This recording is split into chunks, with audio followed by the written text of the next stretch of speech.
Supreme court Andhra Pradesh హైకోర్టుని తీవ్రంగా తప్పుపట్టింది. ఆ మధ్యన రాష్ట్ర విభజన టైంలో ఒక చట్టాన్ని సరిగ్గా ఎండార్స్ చేయలేదు అంటూ, ఆ కారణంగా ఏసీబీ కేసు అంటే ఏంటి? రెడ్ హ్యాండెడ్‌గా డబ్బులతో పట్టుబడ్డటువంటి వాళ్ళు నంబర్ 1. రెండోది అక్రమంగా ఆస్తులు ఉన్నటువంటి వాళ్ళు సర్ప్రైజ్ రైడ్స్‌లో పట్టుబడ్డట్టు. అక్కడ ఆధారం పక్కాగా ఉంటది. క్యాషు, వ్యవహారం. దాన్ని అది మా తరతరాల నుంచి వచ్చిందో లేకపోతే మేము నిజాయితీగా సంపాదించింది అంటే గనక కోర్టులో ప్రూవ్ చేసుకోవడం, ఆ కేసు నుంచి కొట్టేపించుకోవడం. ఇది ప్రొసీజర్. కానీ ఏం జరుగుతది అంటే అట్లా సంపాదించింది లెక్కలు చూపెట్టలేరు.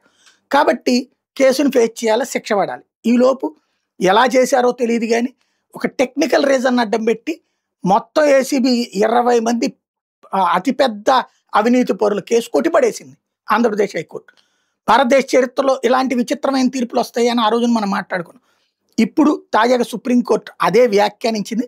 చట్టాన్ని పునఃపరిశీలించాలి. చదువుకున్న వ్యక్తి ఏ చిన్న తప్పు చేసినా అట్లాంటి వారి పట్ల చదువు లేని వారి కంటే కఠినంగా ఉండాలి. చట్టం అంటే ఏంటో ఇతరులకు చెప్పే స్థితిలో ఉండి తప్పు చేసిన వారిని ప్రత్యేక కోణంలో చూడాలి కానీ ఇక్కడ దానికి వ్యతిరేక దిశలో వ్యవహరిస్తున్నాం అంటూ సుప్రీంకోర్టు న్యాయమూర్తి ఎంఎం సుందరేష్ వ్యాఖ్యానించారు. ఆంధ్రప్రదేశ్ ఏసీబీని హైదరాబాద్ నుంచి విజయవాడకు తరలించిన నేపథ్యంలో 2016-19 మధ్యకాలంలో హైదరాబాద్ కేంద్రంగా ఉన్న ఏసీబీ నమోదు చేసిన కేసుని విచారించే అర్హత ఆ సంస్థకు లేదంటూ సుమారు 14 మంది మీద నమోదైన అక్రమాస్తుల కేసులు కొట్టేస్తూ ఆంధ్రప్రదేశ్ హైకోర్టు ఆగస్టు 1 ఇచ్చిన తీర్పుని సవాల్ చేస్తూ ఏపీ ప్రభుత్వం స్పెషల్ లీవ్ పిటిషన్ సుప్రీంకోర్టులో వేస్తే దాని మీద జస్టిస్ సతీష్ చంద్ర శర్మతో కలిసి విచారించిన సుందరేష్ ఈ వ్యాఖ్యలు చేశారు. ఏపీ ప్రభుత్వం తరపున సీనియర్ న్యాయవాదులు సిద్ధార్థ లోద్రా, సిద్ధార్థ అగర్వాల్, ప్రతివాదుల తరపున సీనియర్ న్యాయవాది గురుకృష్ణ కుమార్లు సుమారు 45 నిమిషాలు వాదనలు వినిపించిన తర్వాత న్యాయమూర్తి తీర్పు రిజర్వ్ చేశారు. 14 మంది ప్రతివాదుల తరపున న్యాయవాదులు వాదనలు వినిపించడానికి ప్రయత్నించినప్పుడు జస్టిస్ సుందరేష్ పలు కీలక వ్యాఖ్యలు చేశారు. మేము ఈ కేసులో ఏం చేయబోతున్నాం మీకు అందరికీ తెలుసు. అందువల్ల వాదనలు వినిపించే అవకాశం రాలేదని న్యాయవాదులు బాధపడద్దు. ఈ కేసులో ఎఫ్ఐఆర్, ఛార్జ్షీట్లు, డిశ్చార్జ్ పిటిషన్లు, అభియోగాల నమోదు, తర్వాత ప్రాసిక్యూషన్ అనుమతులు ఇలా చాలాసార్లు మీరు వాదనలు వినిపించాల్సి ఉంటుంది. ప్రస్తుత పిటిషన్లో మేము అధికారికంగా ఏమీ చెప్పడం లేదు. ఈ కేసును హైకోర్టు ఎలా డీల్ చేసిందన్న విషయంలో మేము ఆందోళనకు గురవుతున్నాం.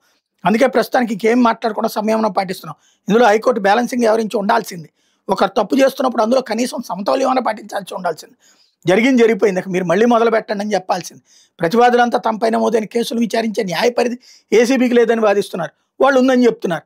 ఒకవేళ మేము మీ అభిప్రాయంతో ఏకీపిస్తే దానిపై ఏం చేయాలన్న ప్రశ్న మాలో ఉత్వహిస్తుంది. దాని ప్రకారం వెళ్తే ప్రస్తుతం నమోదైన ఏసీబీ కేసులను తొలగించి మొదలు పెట్టడానికి అడ్డంకులు ఏమి ఉండవు. కానీ మేము విస్తృత అంశాలను చూస్తున్నాం. ఏమీ లేని విషయంలో కేసును సృష్టించడానికి సీనియర్ న్యాయవాది ప్రయత్నిస్తున్నారు మాత్రం చెప్పగలం.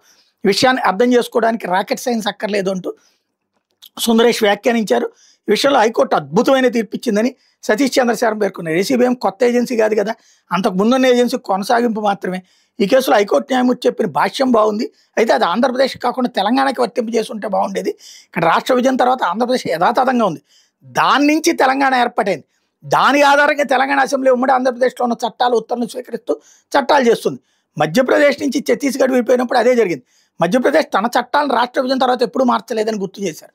అందుముందు రాష్ట్ర ప్రభుత్వం తరపున సీనియర్ న్యాయవాదులు సిద్ధార్థ లోద్రా, సిద్ధార్థ అగర్వాల్ వాదనలు వినిపించారు.